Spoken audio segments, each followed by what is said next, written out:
नमस्कार दोस्तों, पीसीएस क्रांति के ऑनलाइन प्लेटफॉर्म पर आप सभी दोस्तों का स्वागत है। दोस्तों, हम लोग अभी विगत वर्षों में जो प्रश्न आए हुए हैं, जैसे कि पीसीएस में, आरओ में और अन्य लोक सेवा आयोग में, उससे संबंधित सभी महत्वपूर्ण प्रश्नों को हम लोग आज यहाँ पर देखेंगे।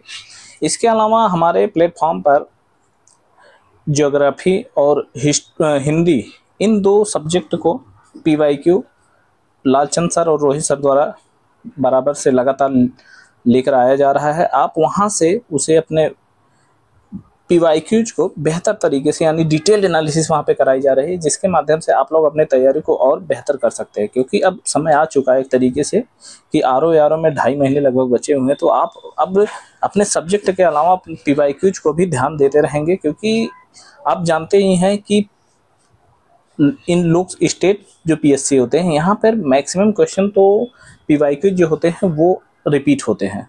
तो इस दृष्टिकोण से पीवाईक्यू बहुत ही इंपॉर्टेंट हो जाते हैं।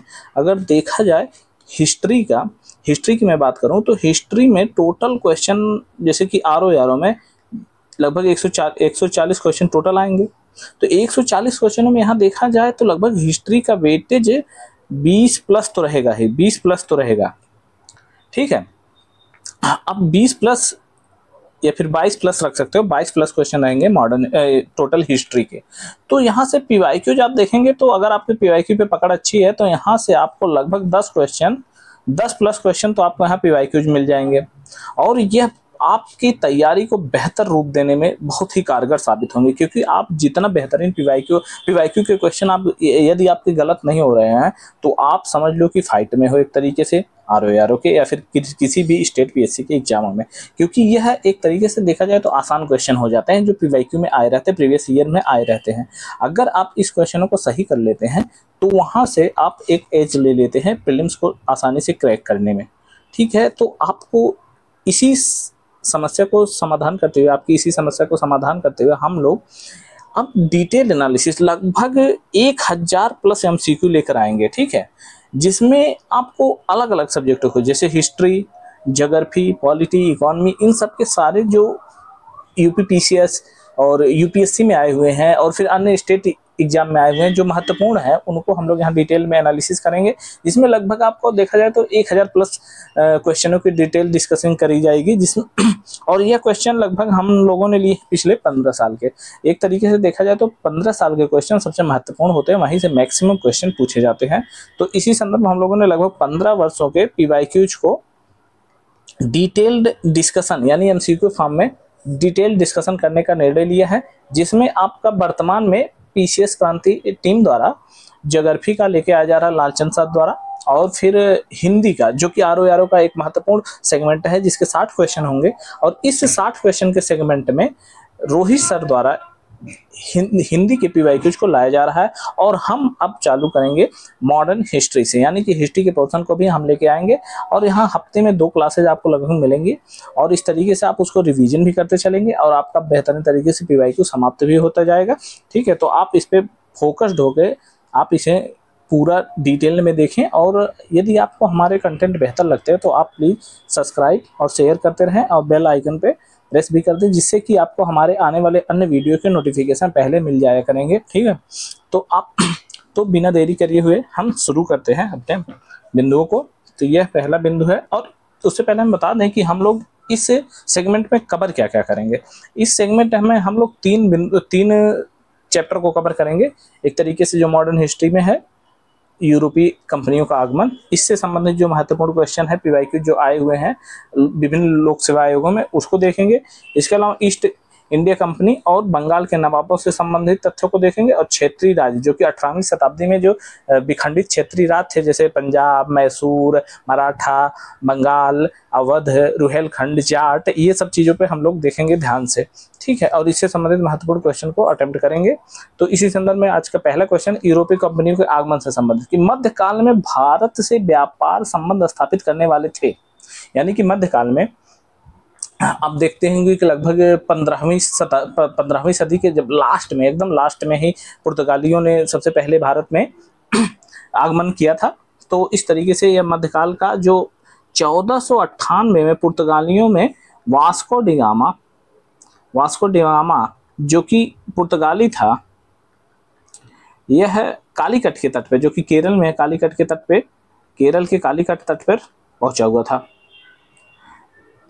ठीक है, तो इस तरीके से देखा जाए इस क्वेश्चन का आंसर क्या हो जाएगा, पुर्तगाली।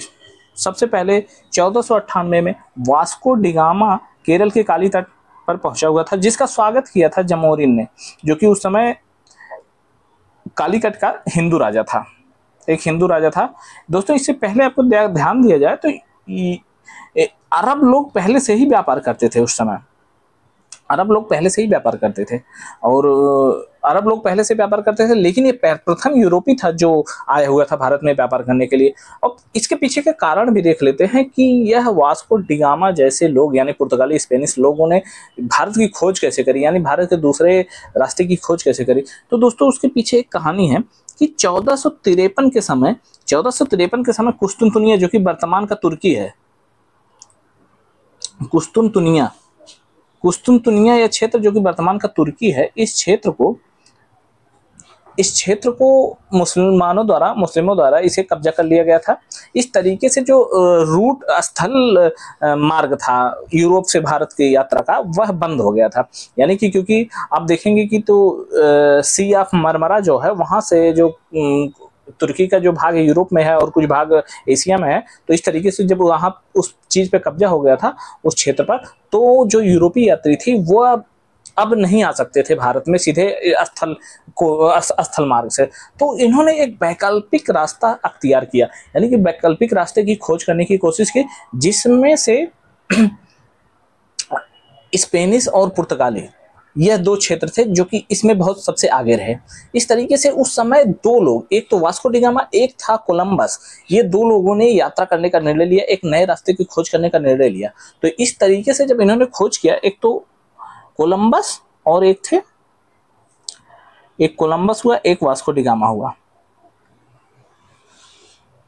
अब ये जो कोलंबस था, यह तो रास्ता भटकते भटकते अमेरिका पहुंच गया, यानी कि इसने यूएसए की खोज करी, यूएसए के रास्ते की, और यह है केप ऑफ गुड होप होते हुए यह भारत पहुंचे। तो दोस्तों Vasco da Gama Cape of Good Hope जो कि दक्षिण अफ्रीका में स्थित है, वहां से यह अब्दुल मजीद, जो कि एक अरब व्यापारी था, उसने इसको रास्ता दिखाया था भारत का। वहां से अब्दुल मजीद के साथ वास्को डिगामा जमोरिन कालीकट पहुंचा, जहां पर जमोरिन ने उसका स्वागत किया। तो इस तरीके से मध्यकाल में सर्वप्रथम भारत से व्यापार संबंध स्थापित करने वाले कौन थे, तो पुर्तगाली थे। ठीक है, और वह कब आए थे तो आपको पूरा डिटेल में बता दिया गया। 1498 वास्को डिगामा सर्वप्रथम भारत में आने वाला यूरोपीय यात्री था, व्यापारी था। ठीक है, अब देखेंगे हम अपने दूसरे क्वेश्चन को। वास्को डिगामा भारत कब आया था, आपका डिस्कशन पहले वाले क्वेश्चन में सीधे हो ही चुका है। इसका ऑप्शन है बी 1498 में। 1498 में कहाँ पहुंचा था, कालीकट पहुंचा था। किसने स्वागत किया था, तो जमोरिन ने स्वागत किया था। किसकी सहायता से भारत आया था, तो अब्दुल मजीद नामक एक व्यापारी था, उसकी सहायता से आया था।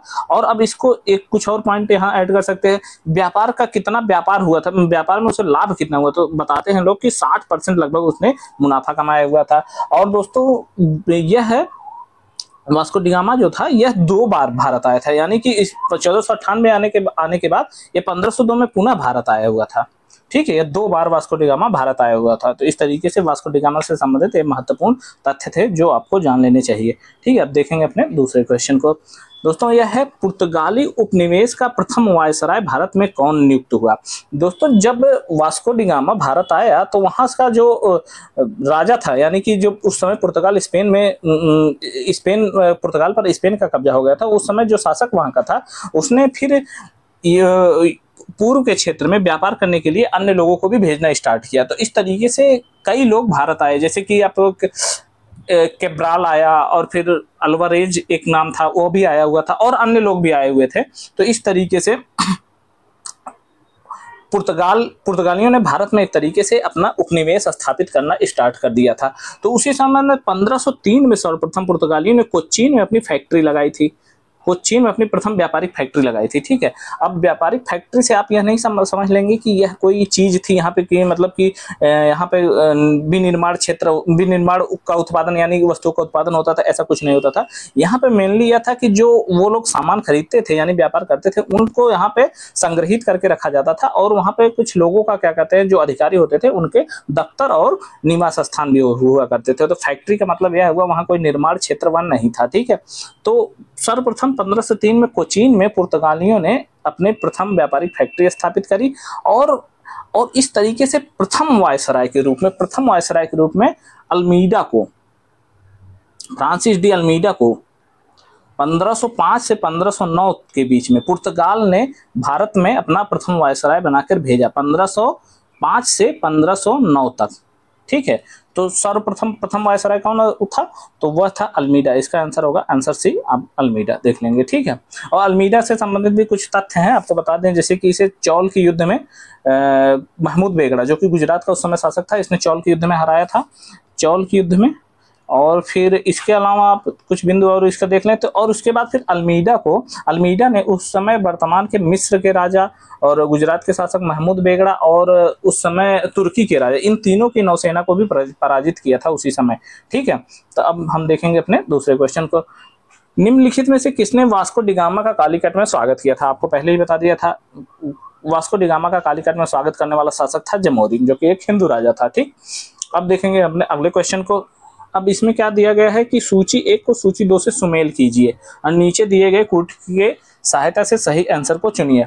तो सूची 1 क्या है, समुद्री यात्रियों के बारे में बताता है, और सूची 2 जो है वो देशों के बारे में बताता है, यानी किस देश से यह संबंधित है। तो इसका ऑप्शन, इसका जो पहला भाग है, पहला बिंदु है वह है वास्को डिगामा, और दूसरा है बी पे क्रिस्टोफर कोलंबस, और सी पे है कैप्टन कुक, और डी पे है तस्मान। और इसमें देश वाली सूची में देखा जाए तो इसमें है स्पेन पहले नंबर पे, दूसरे पुर्तगाल, तीसरे पे हॉलैंड और चौथे पे ग्रेट ब्रिटेन। बताना है इसमें यह है कि ये लोग कहाँ से संबंधित है, यानी किस देश से संबंधित है। तो आपको पहले ही बताया जा चुका है, वास्को डिगामा जो कि पुर्तगाल से था, ये भारत आया था 1498 में। क्रिस्टोफर कोलंबस यह अमेरिका की खोज किया, इसने यह स्पेन का था, और जो कैप्टन कुक था यह कैप्टन कुक ब्रिटेन का था, और तस्मान जो था यह हॉलैंड का नागरिक था। ठीक है, इस तरीके से देखा जाए ए का 2 हो गया, ए का 2 कहाँ पे है, तो पहले ही ऑप्शन में, इस ऑप्शन में बी वाले में है, तो इसका आंसर बी वाला होगा। ठीक, अब देखेंगे हम अपने अगले क्वेश्चन को। भारत में पुर्तगाली शक्ति का वास्तविक संस्थापक कौन था? तो जब दोस्तों प्रथम वायसराय बन के आया फ्रांसिस डी अल्मीडा, उसने एक तरीके से, एक बिंदु आप नोट डाउन कर लेंगे फ्रांसिस डी अल्मीडा के बारे में, इसने ब्लू वाटर पॉलिसी भी चलाई हुई थी। फ्रांसिस डी अल्मीडा जो कि 1505 से 1509 तक पुर्तगाल का वायसराय बन के आया था, इसने ब्लू वाटर पॉलिसी भी चलाई थी, क्योंकि वहां से निर्देश थे पुर्तगाल के शासक द्वारा यह निर्देश थे कि भारत में मेन फोकस स्थल भाग पर अपने अस्तित्व को बरकरार न रखकर आपको समुद्री क्षेत्र पर कब्जा करना है। इस तरीके से वहां से ब्लू वाटर पॉलिसी इन लोगों ने लॉन्च करी थी, और इसका मतलब यह था कि जो लोग समुद्री व्यापार करेंगे उनसे हम लोग कुछ पैसा वैसा लेंगे, यानी कुछ टैक्स वगैरह लेंगे। तो इस तरीके से अपने समुद्री आधिपत्य को स्थापित करने के लिए फ्रांसिस डी अल्मीडा ने ब्लू वाटर पॉलिसी को लॉन्च किया था, और यह ब्लू वाटर पॉलिसी को खत्म कर दिया था कुछ ही टाइम बाद, जो पुर्तगाल का दूसरा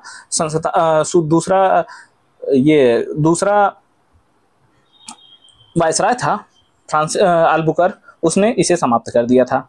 तो और अल्बुकर्क के बारे में कहा जाता है, अल्बुकर्क दोस्तों दूसरा वायसराय था। यह 1510 से लेकर 1515 तक भारत में पुर्तगाल का वायसराय था, दूसरा वायसराय था।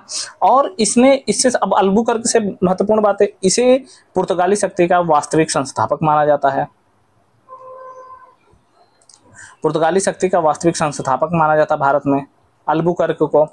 और यह जो पुर्तगाली शक्ति का वास्तविक संस्थापक माना जाता है अल्बुकर्क, इसने 1510 में, दोस्तों सबसे महत्वपूर्ण बात है, नोट डाउन कर लेना इसे, 1510 में उस समय बीजापुर के जो शासक थे, बीजापुर के शासक यूसुफ आदिल शाही से गोवा छीन लिया था। तो प्रथम बार यूसुफ आदिल शाही से गोवा छीना था इसने 1510 में। तो यह पूछा जाता है कि क्वेश्चन में कि पुर्तगालियों ने गोवा पर कब कब्जा किया और इसने किससे लिया, तो इसने लिया तो था बीजापुर के शासक यूसुफ आदिल शाही से, और यह 1510 में लिया था। गोवा पर कब्जा कब किया पुर्तगालियों ने? 1510 में। और दोस्तों एक बात और बता दें कि ये इसे 1529 में 1500 जो उसका एक दूसरा वायसराय था नीनो डी कून्हा, उसने कोचीन से हटाकर पुर्तगालियों की राजधानी यानी पुर्तगालियों का मेन क्षेत्र भी गोवा बना दिया था। ठीक है, इस तरीके से यह बिंदु भी यहाँ कवर हो जाता है। तो इस तरीके से देखा जाए भारत में पुर्तगाली शक्ति का वास्तविक संस्थापक कौन था? तो वह अल्बुकर्क था। ठीक है, अब देखेंगे हम अपने अगले क्वेश्चन को। भारत में यूरोपीय शक्तियों के प्रवेश के संदर्भ में निम्नलिखित में से कौन सा कथन सही नहीं है? तो यह देख लेंगे, पहला कथन ही इसमें क्या कहा गया है कि पुर्तगालियों ने 1499 में गोवा पर कब्जा किया था। यही क्वेश्चन सीधे, यही ऑप्शन सीधे गलत है। पुर्तगालियों ने 1510 में बीजापुर के शासक यूसुफ आदिल शाह से गोवा छीना हुआ था, जिसे छीना था अल्बुकर्क ने। तो इसका आंसर होगा ए। अब हम देखेंगे अपने अगले क्वेश्चन को। पुर्तगालियों ने भारत में निम्नलिखित में से किस स्थान पर प्रथम दुर्ग का निर्माण किया था? आपको पहले ही बता दिया था कि जब 1498 में वास्को डी गामा आया था, उसके बाद पुर्तगालियों ने 1503 में प्रथम फैक्ट्री अपनी कोचीन में लगाई थी, कोच्चि जो कि केरला में स्थित है। तो इन्होंने कोचीन में लगाई थी और 1505 में अपनी दूसरी फैक्ट्री कन्नूर में लगाई थी। तो इसका आंसर होगा आंसर बी, कोचीन में पुर्तगालियों ने अपनी पहली फैक्ट्री यानी पहले दुर्ग का स्थापना करा था 1503 में। अगला क्वेश्चन देखते हैं। बंगाल की निम्नलिखित फैक्ट्रियों में से एक जो पुर्तगाली द्वारा स्थापित की थी वह थी। तो बंगाल में सबसे पहले जिसने अपनी फैक्ट्री स्थापित करी थी वह पुर्तगाली ही थी, और इन्होंने हुगली में इन्होंने अपनी पहली फैक्ट्री स्थापित करी थी, समझ रहे। और यहाँ एक पॉइंट और जोड़ दो कि 1632 में शाहजहां ने यहाँ से इनको खदेड़ दिया था। उसका रीजन यह था कि ये लोग यहाँ पर लूट मार करने लगे थे, यानी हुगली शहर को उन्होंने एक बार लूट भी लिया था। इसी वजह से शाहजहां ने यहाँ इनकी अव्यवस्था को देखते हुए यहाँ से खदेड़ दिया था 1632 में। यह भी क्वेश्चन यूपीपीसीएस में आ चुका है, आप लोग ध्यान देंगे। अब अगला क्वेश्चन देखते हैं। यह है कि पांडिचेरी जो कि वर्तमान पुडुचेरी है, पुडुचेरी के संदर्भ में निम्नलिखित कथनों पर विचार कीजिए। इसमें कथन दिया गया है 3 और उसमें विचार करने को बोला गया है। पहला कथन है पांडिचेरी पर कब्जा करने वाले प्रथम यूरोपीय शक्ति पुर्तगाली थे। पांडिचेरी पर कब्जा करने वाली दूसरी यूरोपीय शक्ति फ्रांसीसी थे। अंग्रेजों ने पांडिचेरी पर कभी कब्जा नहीं किया है। तो दोस्तों इसका पहला ऑप्शन तो सही है, पुर्तगालियों ने सबसे पहले पांडिचेरी पर कब्जा किया था। लेकिन इसका दूसरा ऑप्शन जो है कि पांडिचेरी पर कब्जा करने वाले दूसरे शक्ति फ्रांसीसी थे, यह गलत था। पुर्तगालियों से डचों ने लगभग 1650 के बाद पुर्तगालियों ने डचों से उनकी पांडिचेरी छीन लिया था। तो इस तरीके से दूसरा ऑप्शन तो गलत है। और फिर अंग्रेजों ने कभी पांडिचेरी पर कब्जा नहीं किया, यह भी गलत है। अंग्रेजों ने जब 1668 में जब फ्रांसीसियों ने यहाँ पर अपनी फैक्ट्री बनाई थी, तो उसके बाद फिर 1770 के आसपास 1760 के आसपास यहाँ पर फ्रांसीसियों से अंग्रेजों ने पांडिचेरी को कब्जा छीन लिया था। ठीक है, तो इस तरीके से यह भी ऑप्शन गलत हुआ। तो इसका आंसर होगा केवल एक, यानी कि इसका ऑप्शन ए, केवल एक, इसका ऑप्शन पहला उत्तर होगा इसका। ठीक है, अब अपने अगले क्वेश्चन को देखते हैं। अब ये क्वेश्चन है, निम्नलिखित में से कौन कलकत्ता का संस्थापक था? दोस्तों कलकत्ता का संस्थापक के बारे में बताते हैं आपको। 1698 में जब बंगाल का सूबेदार था अजीम उसान जब बंगाल का सूबेदार था, उस समय इसने क्या किया, अंग्रेजों को तीन गांव सूतानती, कलिकाता जो कि कोलकाता है वर्तमान का, सूतानती, कलिकाता और गोविंदपुर, ये तीन गांवों को मिलाकर इसने क्या किया, अंग्रेजों को दे दिया, जहां पर इसे क्या कहते हैं कि अपना राज्य मतलब अपनी फैक्ट्री स्थापित करने के लिए एक तरीके से दे दिया उनको पूरी तरीके से। तो इन्हीं तीन गांवों को मिलाकर जॉब चार्नॉक नामक एक अंग्रेज अधिकारी था, इसने कलकत्ता का स्थापना करी थी। और इसे फिर 1700 में ही प्रथम प्रेसिडेंसी नगर भी घोषित कर दिया था। और इसके प्रथम प्रेसिडेंट के रूप में नियुक्ति हुई थी चार्ल्स आयर की। चार्ल्स आयर की प्रथम प्रेसिडेंट के रूप में इसकी स्थापना हुई थी। और कोलकाता दोस्तों 1774 से लेके 1912 तक लगभग इसने यह भारत की राजधानी भी रहा था। मेन बात है अभी अंग्रेज ब्रिटिश भारत की राजधानी भी रहा था। तो इस तरीके से देखा जाए कि कलकत्ता का संस्थापक कौन था, तो इसका ऑप्शन है ऑप्शन बी जॉब चार्नॉक। ठीक है, तो आप यह बिंदु देख लेंगे। अब अपना अगला क्वेश्चन देखते हैं। निम्नलिखित में से किस स्थान पर भारत में प्रथम नगर निगम स्थापित किया, यानी कि प्रथम प्रेसिडेंसी स्थापित करी गई थी? इसका भी आंसर आपका होगा कोलकाता। ठीक है, निम्नलिखित में से ब्रिटिश कंपनियों में से किसे भारत में व्यापार करने का पहला अधिकार पत्र प्राप्त हुआ था?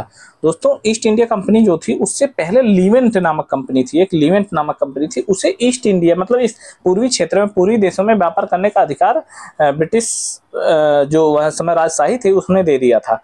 लेकिन उसके बाद फिर जो लंदन के कुछ व्यापारी थे उन्होंने मिलकर एक ईस्ट इंडिया कंपनी का निर्माण किया था। उसका नाम बहुत तो बड़ा है, इतना तो बहुत बड़ा नाम है, इसको शॉर्ट में ही जाने कि ईस्ट इंडिया कंपनी है छोटा सा।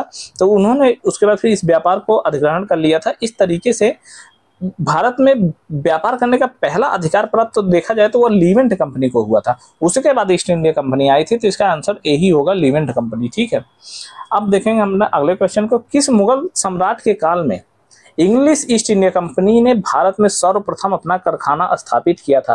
दोस्तों वैसे तो भारत में अंग्रेजों का आगमन जो हुआ था वो लगभग 1600 के बाद ही हुआ था। और आप जानते हैं कि 1605 के आसपास अकबर की तो मृत्यु हो गई थी। अकबर की मृत्यु लगभग 1605 के आसपास हो गई थी। और उसके बाद फिर जो शासक बना था वह जहांगीर बना था। और जहांगीर के टाइम में ही 1608 में ही कैप्टन हॉकिंस जो कि प्रथम अंग्रेज था वह जहांगीर के दरबार में आया हुआ था 1608 में कैप्टन हॉकिंस। और दोस्तों कैप्टन हॉकिंस से कुछ और बातें देख लेते हैं।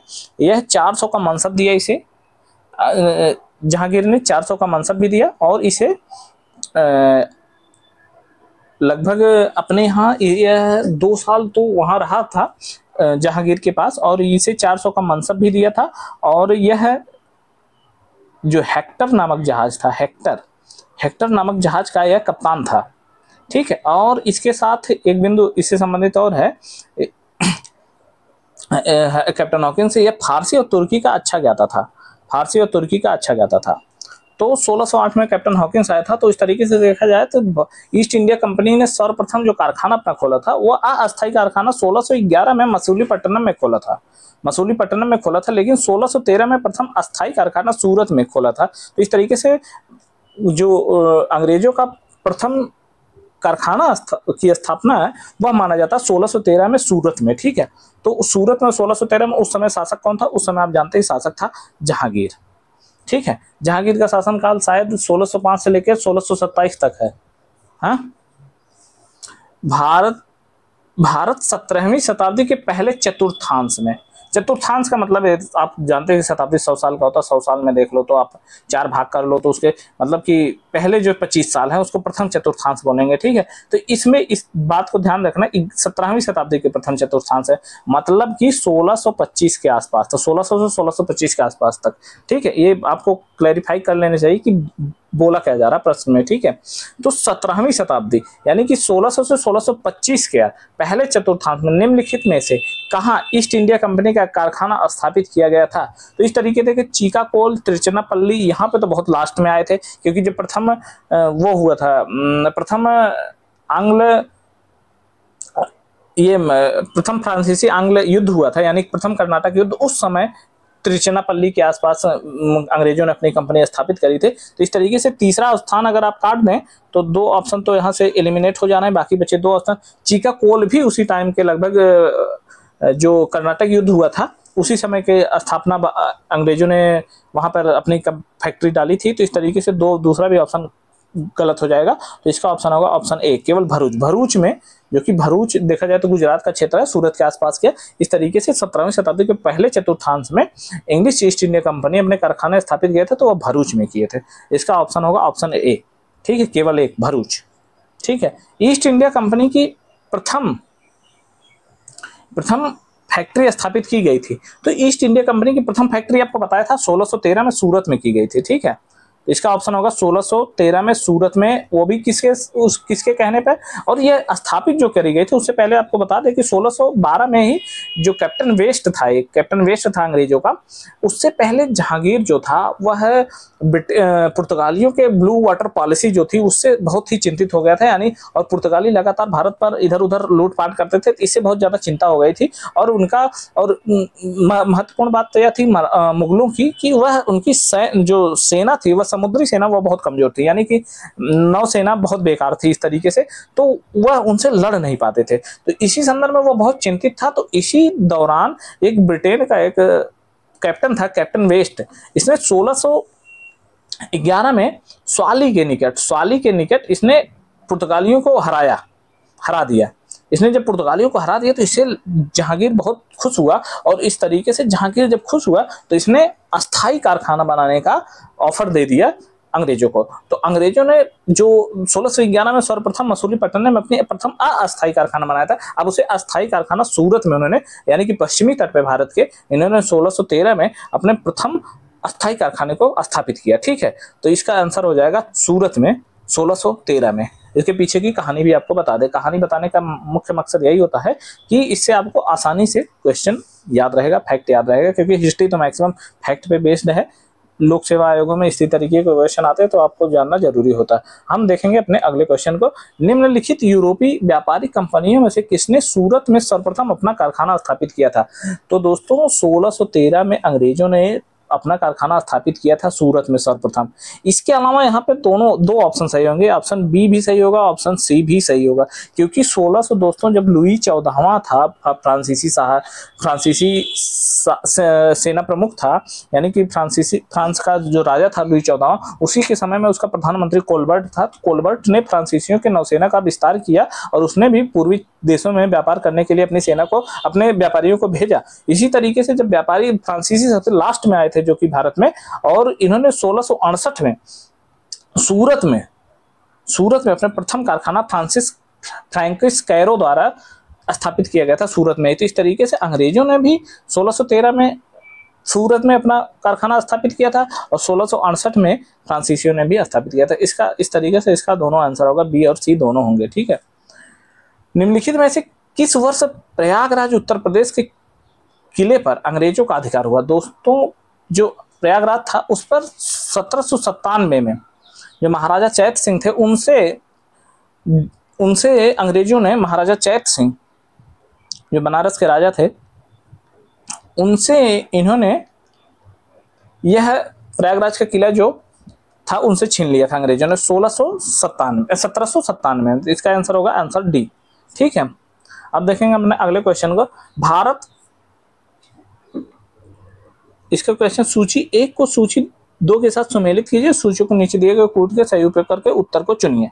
तो अब इसमें आपको दिया है सूची 1 में युद्ध और सूची 2 में उससे संबंधित तथ्य। ठीक है, तो सूची 1 में जो है प्रथम कर्नाटक युद्ध, तृतीय कर्नाटक युद्ध, द्वितीय कर्नाटक युद्ध, प्रथम मैसूर युद्ध।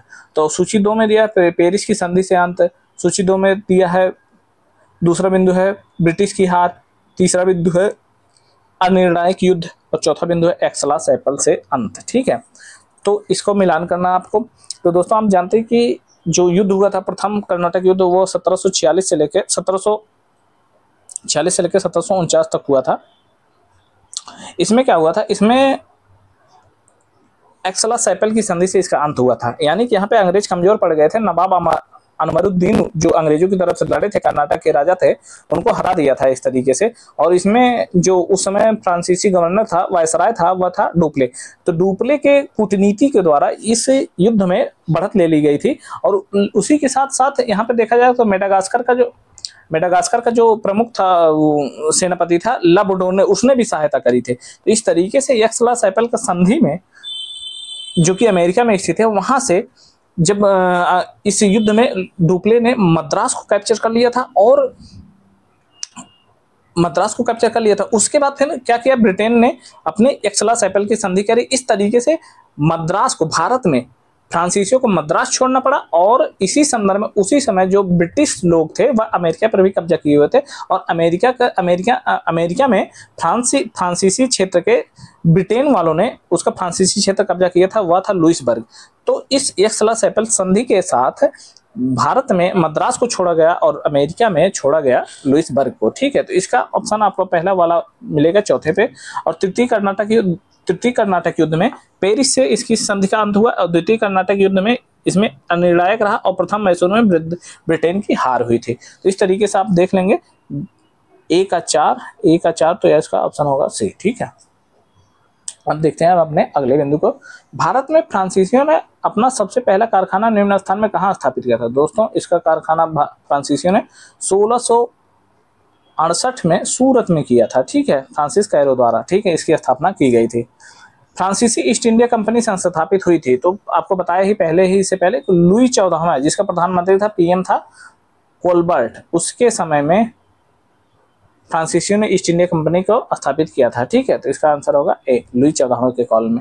निम्नलिखित में से किन स्थानों पर डचों ने अपने व्यापारिक अड्डे स्थापित किए थे? तो डच जो थे दोस्तों, तो यह है ब्रिटेन के बाद सबसे ज्यादा अपने व्यापारिक अड्डे स्थापित किए थे। इस तरीके से देखा जाए, नागपट्टनम, चिनसुरा, मछलीपट्टनम, सूरत, भरूच, आगरा, कोचीन, अहमदाबाद, पटना, उपर्युक्त, मतलब कि ये सारी जगहों पर लगभग इन्होंने व्यापारिक अड्डे अपने स्थापित किए थे। इस तरीके से इसका आंसर होगा डी। दोस्तों, ये पटना था, यहाँ से ये सोरा ले जाते थे, और जो अहमदाबाद आगरा वाला रीजन था, यहाँ से ये आगरा और सूरत और भरूच, आगरा, सूरत, ये सब जो स्थान था, यहाँ से कपास ले जाते थे ये लोग। इस तरीके से इन्होंने पूरे लगभग भारत में ब्रिटेन के बाद दूसरे सबसे ज्यादा अपने व्यापारिक अड्डे स्थापित करने वाले कंपनी भी थे डच। ठीक है, तो इन्होंने सभी जगहों पर लगभग अपने व्यापारिक अड्डे स्थापित किए थे। अब देखेंगे हम लोग अपना अगला बिंदु, कौन से निम्नलिखित कथनों पर विचार कीजिए। पहला कथन है, मृदा के स्वरूप तथा उपज के गुणों के आधार पर भूमि राजस्व का मूल्यांकन और युद्ध में चलती फिरती तोपों का उपयोग। यानी कि यह बात किया जा रहा है कि इसमें से भारत की देन कौन सी थी, अंग्रेजों की भारत की देन कौन सी। 3 कथन दिए गए थे कि मृदा के स्वरूप तथा उपज के गुणों के आधार पर भूमि राजस्व का मूल्यांकन, दूसरा है युद्ध में चलती फिरती तोपों का उपयोग, और तीसरा है तंबाकू और लाल मिर्च की खेती। तो इस तरीके से देखा जाए तो इसमें से कोई भी सही नहीं है, क्योंकि मृदा के स्वरूप और उपज के गुणों के आधार पर भू राजस्व का मूल्यांकन तो शेरशाह सूरी ने भी किया था। आपको पता होना चाहिए कि मध्यकाल में शेरशाह सूरी ने भी वहां पर मृदा के स्वरूप और उपज के गुणों के आधार पर भूमि राजस्व का मूल्यांकन किया था। ठीक है, और युद्ध में चलती फिरती तोपों को देखा जाए तो बाबर इससे पहले, अंग्रेजों से पहले तो बाबर ने ही इसमें तोपों का उपयोग किया था खानवा के युद्ध में। और उसके अलावा तंबाकू और लाल मिर्च की जहां तक रही बात, तो तंबाकू और लाल मिर्च की खेती तो सर्वप्रथम भारत में इंट्रोड्यूस किया था पुर्तगालियों ने। इस तरीके से यहाँ पर अंग्रेजों का कोई भी देन नहीं था इन तीनों ऑप्शन में से। ठीक है, तो इनमें से आपका ऑप्शन हो जाएगा ऑप्शन डी। ठीक है, अब चलते हैं अपने अगले बिंदु की तरफ। किसने ईस्ट इंडिया कंपनी के बारे में यह टिप्पणी की थी कि यह एक असंगति है, परंतु यह उस व्यवस्था का भाग है जहां पर सब कुछ ही असंगत है। तो ऐसा बोलने वाला कौन हो सकता है? आपको ऑप्शन में देख सकते हैं। तो ऑप्शन में बड़ बोला कौन था? तो मैकाले ही था। तो मैकाले का ऑप्शन आप लगा सकते हैं। ठीक है, तो इसका आंसर होगा टीबी मैकाले ने ऐसा कहा था। ठीक है, अब अपना अगला ऑप्शन देखते हैं। एक्स-ला-चैपल जो कि 1748 में हुई थी संधि। ठीक है, इसके संदर्भ निम्नलिखित कथनों में से कौन सा कथन सही है? ऑप्शन 1 है प्रथम कर्नाटक युद्ध की समाप्ति हुई थी इसके तहत। ऑप्शन 2 है अंग्रेजों को मद्रास पुनः प्राप्त हुआ। इस तरीके से अब हम देखेंगे तो दोनों पॉइंट आपको सही दिखेंगे, क्योंकि एक्स-ला-चैपल की संधि तो प्रथम कर्नाटक युद्ध की समाप्ति के बाद हुई थी, और इस दौरान डुप्ले ने अंग्रेजों को मद्रास को छीन लिया था, तो उसे वापस करना पड़ा था एक्स-ला-चैपल की संधि, और अंग्रेजों ने जो अमेरिका में उसके लुइसबर्ग को छीना था उसको उन्होंने वापस किया था। इस तरीके से देखा जाए तो दोनों कथन सही हैं। इसका ऑप्शन है सी। ठीक है, अब देखेंगे हम अपने दूसरे पोर्शन पे पहुंच गए हैं।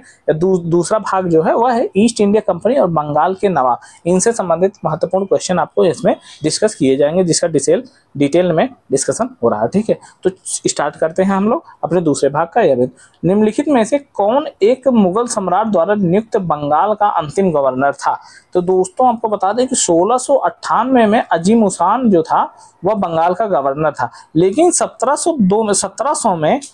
1700 में औरंगजेब ने अपने मृत्यु से कुछ दिन पहले ही, औरंगजेब ने कुछ साल पहले ही मुर्शीद कुली खान, जो कि उसी समय जब अजीम उसान सूबेदार था तो यह था वहां का वित्त मंत्री था। इस तरीके से, ठीक है, मुर्शीद कुली खान ठीक है, ये सूबेदार था, ये वित्त मंत्री था, उस तरीके से इसको सूबेदार बना दिया था, ठीक है, सूबेदार बना दिया।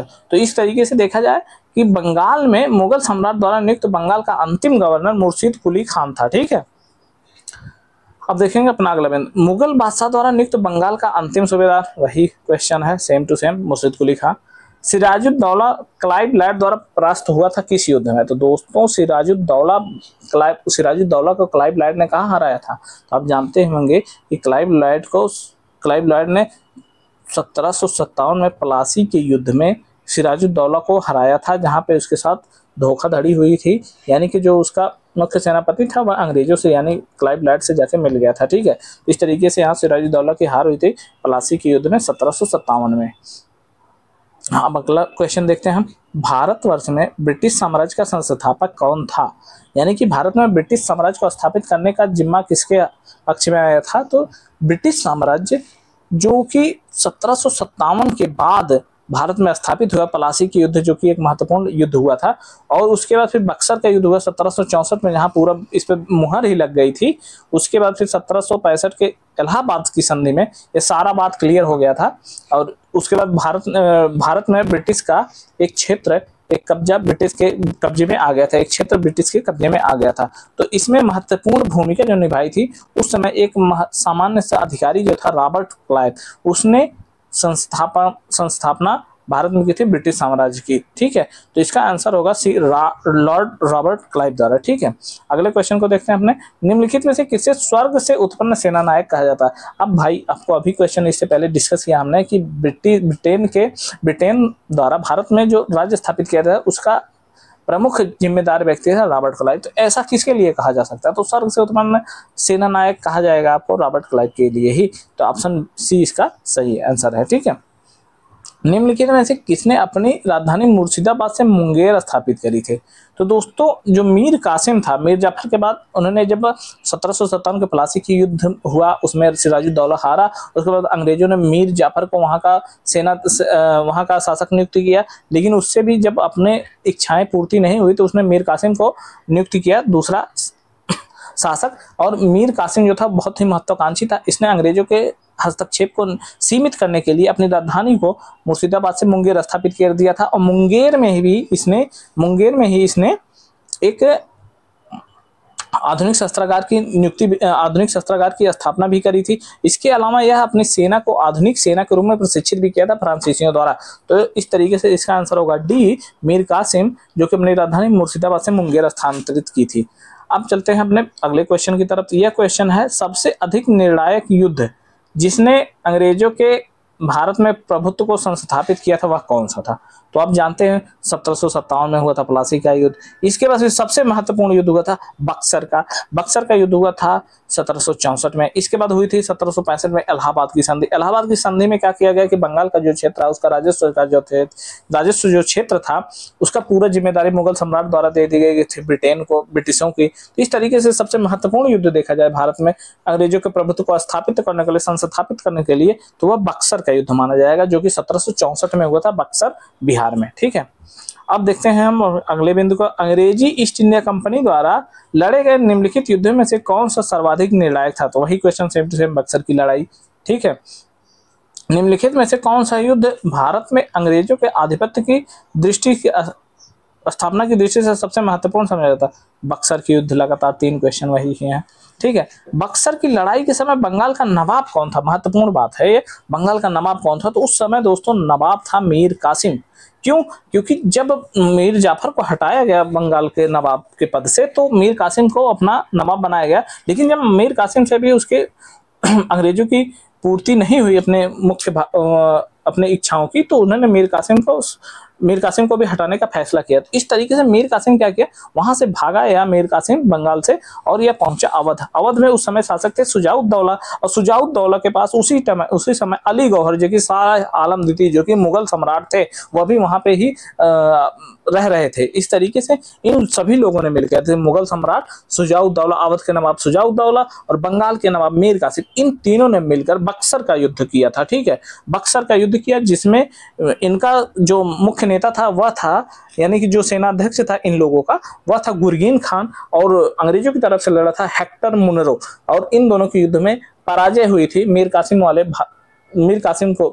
की पराजय हुई, और इस तरीके से बक्सर की लड़ाई का समापन हुआ, और उसके बाद हुआ था 1765 में इलाहाबाद की संधि। ठीक है, तो इसका आंसर होगा आंसर सी। ठीक है, अब चलते हैं अपने अगले बिंदु को। 1765 में ईस्ट इंडिया कंपनी को बंगाल की दीवानी किसने प्रदान करी थी? तो दोस्तों बंगाल की ईस्ट इंडिया कंपनी जो 1765 में इलाहाबाद की संधि हुई थी, उस दौरान दो संधियां थी, एक 6 अगस्त को हुई थी, एक 12 अगस्त को हुई थी। 6 अगस्त को तो अवध के नवाब शुजा-उद-दौला से हुई थी ना, हाँ अवध के नवाब शुजा-उद-दौला से, तो 12 अगस्त को शाह आलम द्वितीय से हुई थी। और इस दौरान शाह आलम द्वितीय जो कि उस समय मुगल सम्राट थे, उन्होंने बंगाल की दीवानी अंग्रेजों को प्रदान करी थी। तो इस तरीके से इसका आंसर होगा 1765 में ईस्ट इंडिया कंपनी को बंगाल की दीवानी प्रदान करी थी मुगल सम्राट ने। ठीक है, इसका आंसर बी होगा। ठीक है, तो अब अगले क्वेश्चन को देखते हैं। तो अगला क्वेश्चन है 1765 में दीवानी प्रदान किए जाने के बाद ब्रिटिश सबसे पहले किस पर्वतीय जनजाति के संपर्क में आए थे? तो दोस्तों आपको बता दें 1765 के बाद लगभग 1825 में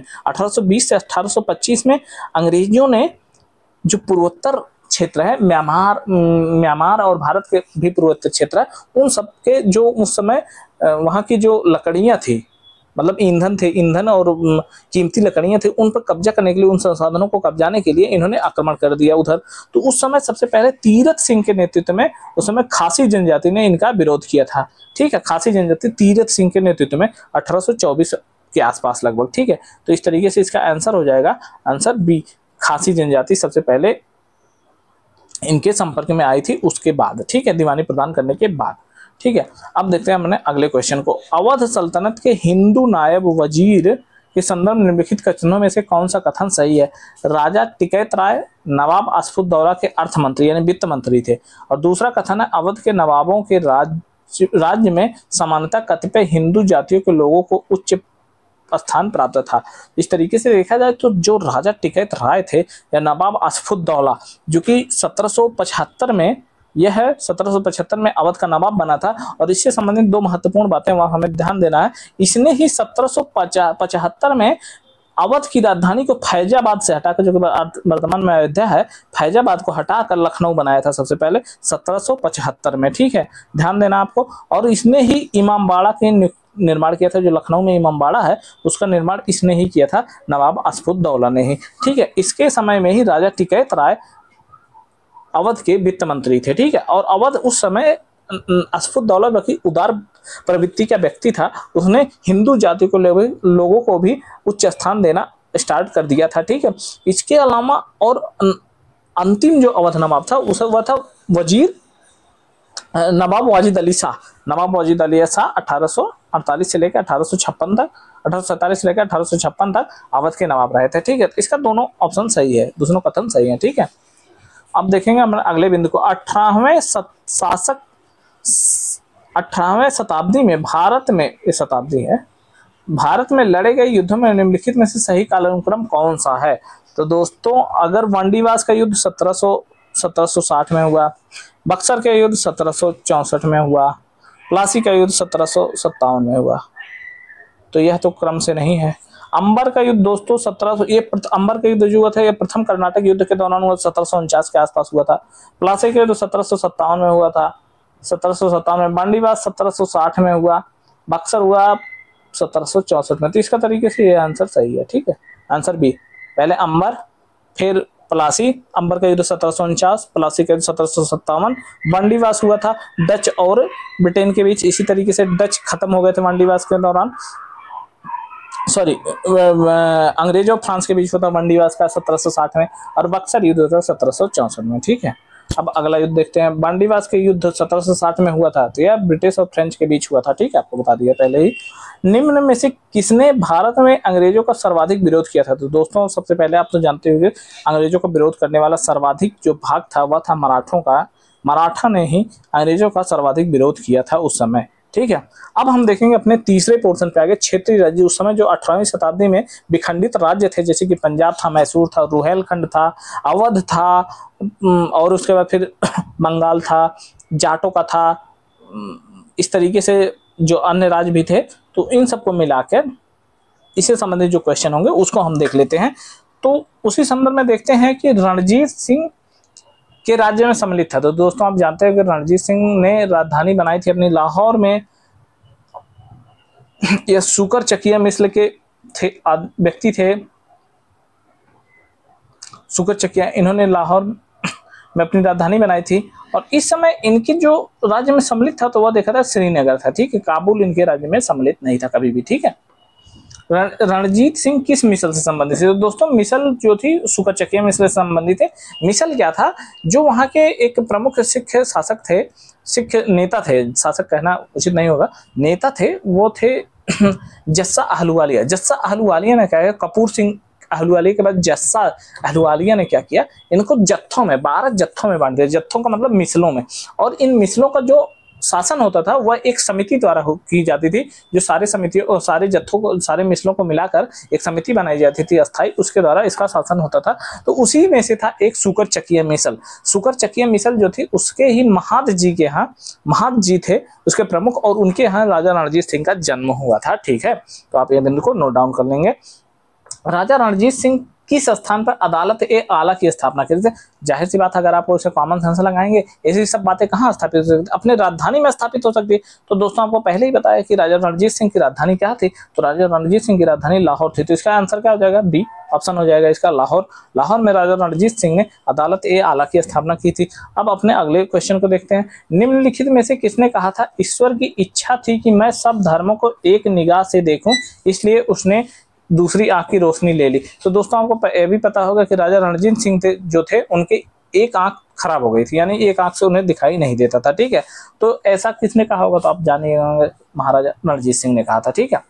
अब सिख वंश का अंतिम शासक कौन था? दोस्तों सिख वंश के अंतिम शासक थे दिलीप सिंह। जब तीसरा युद्ध हुआ था पंजाब का अंग्रेजों से, तो उस समय दिलीप सिंह को भेज दिया गया था ब्रिटेन में पढ़ने के लिए, और इनके पूरा अपने कब्जे में कर लिया था अंग्रेजों ने पूरे पंजाब को। तो इस तरीके से अंतिम राजा जो थे वह दिलीप सिंह ही थे, ठीक है। अब अपने अगले क्वेश्चन को देखते हैं। पंजाब के पूर्व महाराजा दिलीप सिंह के विषय में निम्नलिखित में से कौन सा कथन सत्य है? तो इनका निधन 1893 में पेरिस में हुआ, ये बात सही है? हाँ बिल्कुल सही है। नासिक में इनकी अंत्येष्टि हुई थी, यह कथन गलत है। इन्होंने कभी सिख धर्म नहीं छोड़ा था, नहीं। इन्होंने क्या किया था, बाद में अपने जीवन के अंत काल में ईसाई धर्म को अपना लिया था। इस तरीके से यह क्वेश्चन भी, यह कथन भी गलत है। वह कभी भी रूस नहीं गए थे, यह भी क्वेश्चन गलत है, यह भी कथन गलत है, ठीक है। तो इसका आंसर हो जाएगा आंसर ए, ठीक है। और ये क्वेश्चन, ऐसे क्वेश्चन तो बहुत मुश्किल है बनना, क्योंकि बहुत अजीब से इसके सारे फैक्ट ही हैं, तो बहुत महत्वपूर्ण नहीं है। अब देखते हैं हम अपने अगले क्वेश्चन को। प्रथम आंग्ल मैसूर युद्ध 1766 से 69 के बीच में जो हुआ था, उसमें विजयी कौन हुआ? तो दोस्तों आपको बता दें, प्रथम आंग्ल मैसूर युद्ध में हराया था हैदर अली ने अंग्रेजों को, ठीक है। उस समय क्या किया इन्होंने, अंग्रेजों की तरफ से तो निजाम और मराठा भी लड़ रहे थे, लेकिन हैदर अली की जो कूटनीतिज्ञता थी वह बहुत बेहतर थी। हैदर अली कूटनीतिज्ञता के मामले में बहुत ही उत्कृष्ट स्तर का राजनीतिज्ञ था। इससे बेहतर कोई कूटनीतिज्ञ था नहीं एक्चुअली उस टाइम पे। तो इसने क्या किया, मराठों को और निजाम को अपने में मिला लिया और इस तरीके से अंग्रेज को हरा दिया, और इस तरीके से प्रथम आंग्ल मैसूर युद्ध में हैदर अली ने अंग्रेजों को हरा दिया था, ठीक है। अब अपने अगले बिंदु को देखते हैं, अगले क्वेश्चन को। 1755 में डिंडीगुल मैसूर में एक आधुनिक शस्त्रागार की स्थापना करी थी। तो दोस्तों 1755 में डिंडीगुल में हैदर अली ने आधुनिक शस्त्रागार की स्थापना करी थी फ्रांसीसियों के साथ मिलकर, ठीक है। और दोस्तों यह अपना आज का अंतिम क्वेश्चन है, और इसके बाद फिर हम अपने अगले पोर्शन को लेकर आएंगे। देख लेते हैं आज के अंतिम क्वेश्चन को। निम्नलिखित भारतीय शासकों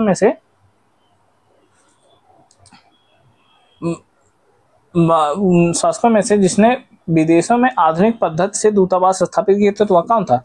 तो वह था टीपू सुल्तान, ठीक है। अब इस तरीके से यह अपना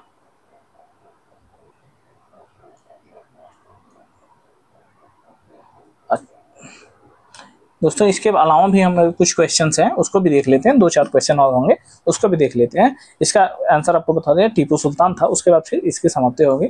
तो यह टीपू सुल्तान ने ब्रिटिश सेना को 1780 में हराया था। तो टीपू सुल्तान ने ब्रिटिश सेना को कहाँ हराया था 1780 में? तो आपको सेरिंगपट्टनम और कुल्लीपुर के बीच में एक स्थान है, वहां पर इसने अपने टीपू सुल्तान ने ब्रिटिश सेना को हराया था, ठीक है। निम्नलिखित में से कौन सा एक सुमेलित है? तो प्रथम आंग्ल मैसूर युद्ध हैदर अली पराजित हुआ, यह गलत है, क्योंकि आपको बताया प्रथम आंग्ल मैसूर युद्ध में हैदर अली ने अपने कूटनीतिज्ञता का प्रदर्शन करते हुए अंग्रेजों को हरा दिया था। द्वितीय आंग्ल मैसूर युद्ध हैदर अली ने अंग्रेजों को पराजित किया, यह भी गलत है। द्वितीय आंग्ल मैसूर युद्ध में हैदर अली हार गया था, ठीक है। तृतीय आंग्ल मैसूर युद्ध टीपू सुल्तान युद्ध जीता और अपना भूभाग अंग्रेजों को नहीं दिया, यह भी ऑप्शन गलत है, ठीक है। चतुर्थ आंग्ल मैसूर युद्ध टीपू सुल्तान पराजित हुआ और युद्ध के मध्य दिवंगत हुआ। तो दोस्तों यह ऑप्शन आपका सही है, ठीक है। बेगम समरू ने एक अति प्रसिद्ध चर्च का निर्माण कराया था। तो दोस्तों बेगम समरू जो थी उन्होंने सरधना, मेरठ में स्थापित एक क्षेत्र, एक जगह है, वहां पर इन्होंने सरधना में एक चर्च का निर्माण कराया था, ठीक है। निम्नलिखित कथनों पर विचार कीजिए। पानीपत के तृतीय युद्ध में अहमद शाह अब्दाली ने इब्राहिम लोदी को पराजित किया था, ठीक है। और तृतीय आंग्ल मैसूर युद्ध में टीपू सुल्तान की मृत्यु हुई थी, ठीक। और तीसरा ऑप्शन है प्लासी युद्ध में सिराजी दौला की पराजय के लिए मीर जाफर ने अंग्रेजों से मिलकर षड्यंत्र रचा था। तो इसका आप आंसर देखो तो जो 1761 में जो पानीपत का तृतीय युद्ध हुआ था अहमद शाह अब्दाली के बीच और मराठों के बीच हुआ था, ना कि इब्राहिम लोदी के बीच। तो यह ऑप्शन गलत है, ठीक है। दूसरा ऑप्शन है तृतीय आंग्ल मैसूर युद्ध में टीपू सुल्तान की मृत्यु नहीं हुई थी बल्कि चौथे में हुई थी, ठीक है, यह भी गलत है। इस तरीके से इसका ऑप्शन होगा बी, ठीक है। और यह था हमारा क्वेश्चन।